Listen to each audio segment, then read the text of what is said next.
Assalamualaikum warahmatullahi wabarakatuh. Apa kabar anak-anak Ustadz semuanya? Alhamdulillahirrabbilalamin, masih bersama Ustadz di sini. Nah, di kelas 2 pada hari ini Ustadz akan melanjutkan pembelajaran Al-Quran dan Hadis di semester 2 ini. Nah, untuk materinya pada hari ini kita akan belajar mengenai surah Al-Qari'ah. Nah, anak-anak Ustadz semuanya, surah Al-Qari'ah merupakan firman Allah Subhanahu wa Ta'ala yang terdapat dalam Al-Quran. Untuk itu, kita wajib mengimaninya. Sebagai wujud mengimani surah Al-Qari'ah, kita harus membaca dan mempelajari isi dari surah Al-Qari'ah tersebut. Nah, anak-anak Ustadz semuanya, seperti biasa, yuk sama-sama kita membaca surah Al-Qari'ah ini. 1, 2, 3. A'udzu billahi minasy syaithanir rajim.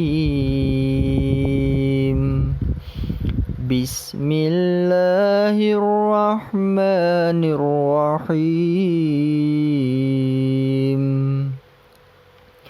Al-Qari'ah, mal-Qari'ah, wa ma adraka mal-Qari'ah.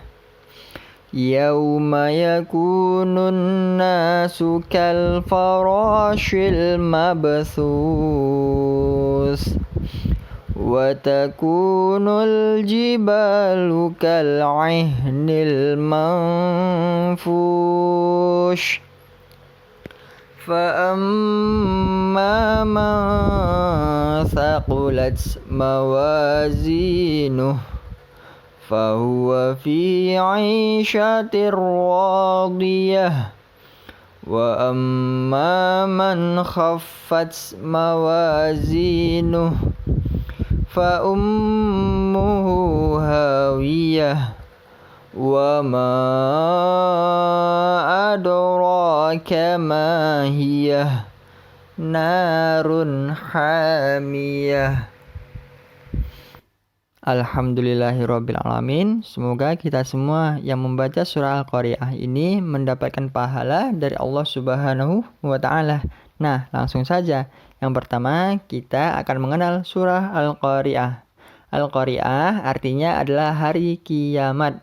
Nama surah Al-Qari'ah diambil dari kata Al-Qari'ah yang terdapat dalam ayat pertama. Surah Al-Qari'ah terdiri dari 11 ayat, diturunkan di Mekah setelah surah Quraisy, sehingga digolongkan sebagai surah Makkiyah. Urutan surah ke-111, 101 dari 114 dalam Al-Quran. Selanjutnya, kita akan memahami kandungan surah Al-Qari'ah ini. Nah, surah Al-Qari'ah menerangkan tentang peristiwa hari kiamat. Hari kiamat adalah hari kehancuran dunia dan segala isinya. Pada hari itu, semua perbuatan manusia selama hidupnya akan dihitung dan akan diberi balasan oleh Allah Subhanahu wa Ta'ala. Orang yang banyak berbuat kebaikan akan mendapatkan kehidupan yang menyenangkan di surga. Akan tetapi, orang yang banyak berbuat dosa di dunia akan dimasukkan ke dalam neraka hawiyah. Nah, anak-anak semuanya, tahu kan apa itu neraka hawiyah? Neraka hawiyah adalah neraka api yang sangat panas. Surah Al-Asr. A'udzu billahi minasy syaithanir rajim. Bismillahirrahmanirrahim. Wal 'asr. Innal insana lafi khusr. Illal ladzina amanu wa 'amilus solihati wa tawassaw bil haqqi wa tawassaw bis sabr. Yang kedua, surah Al-Asr. Surah Al-Asr artinya adalah masa atau waktu. Nama surah Al-Asr diambil dari kata Al-Asri yang terdapat dalam ayat pertama. Surah Al-Asr terdiri dari 3 ayat, diturunkan di Mekah setelah surah Asy-Syarh, sehingga digolongkan sebagai surah Makkiyah. Urutan surah ke-103 dari 114 dalam Al-Quran. Isi kandungan surah Al-Asr adalah memberikan pelajaran bahwa semua manusia berada dalam keadaan merugi apabila tidak mengisi waktunya dengan perbuatan-perbuatan baik. Ada setidaknya 4 kriteria orang yang tidak merugi menurut surah Al-Asr, yaitu 1. Orang yang beriman kepada Allah Subhanahu wa Ta'ala. 2. Orang yang senantiasa beramal soleh. Yang ketiga, orang yang saling menasehati dalam kebenaran. Dan yang terakhir, orang yang saling menasehati dalam kesabaran. Surah Al-Adiyat. A'udzu billahi minasy syaithanir rajim. Bismillahirrahmanirrahim. Wal 'adiyati dhabha. Fal muriyati qadha. Fal mughirati subha. Fa atharna bihi naq'a. Fawasatna bihi jam'a.